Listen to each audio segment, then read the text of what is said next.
Yeah, so hi, my name's Richard Brookes. I'm the Group Head of Health and Safety for an organisation called South Staffordshire PLC. So um, I work mainly in the sort of water utilities sector.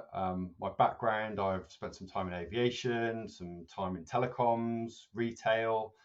So kind of been all over the place from a safety perspective, but I've always sort of like to think of myself as someone that is quite curious about exploring new thinking, new ideas, new thoughts about how we can improve safety inside an organization. I think there's nothing more important to me that the work that we do is actually benefiting the people that are facing hazards and out in the workplace, interfacing with real things every day, things that can hurt them, and anything that I can do that helps support safe outcomes, and I will investigate and be interested in anything that sort of helps with that. And then the sort of meeting Nippin and being quite curious about some of the work that Dr. Rob Long has done, and sort of exploring some of that has naturally sort of led into the social psychology of risk and trying to understand a little bit more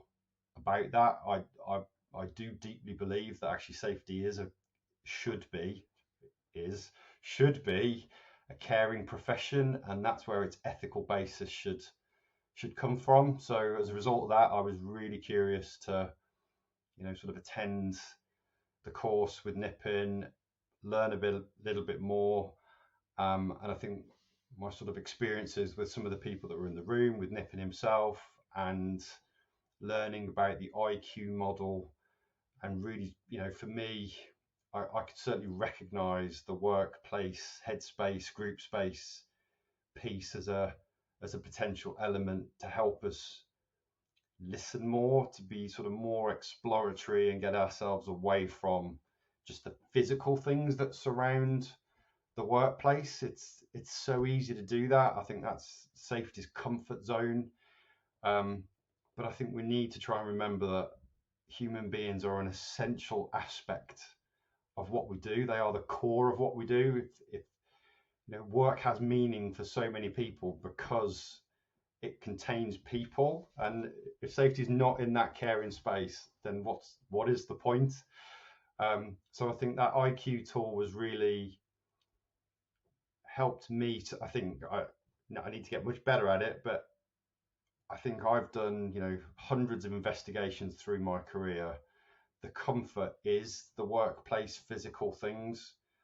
We're not quite so comfortable having those deeper, more meaningful conversations about how do people feel, how do people make sense, how do people make trade-offs through their working days, to identify some of those sort of deeper cultural aspects that people use those to make the decisions that they make every day. I think yeah, I hope this tool will help me be better at listening to those sort of deeper stories, and hopefully that allows us to identify some potential improvements. How do we make the workplace a more meaningful place to be? How do we make the workplace a more caring place to be?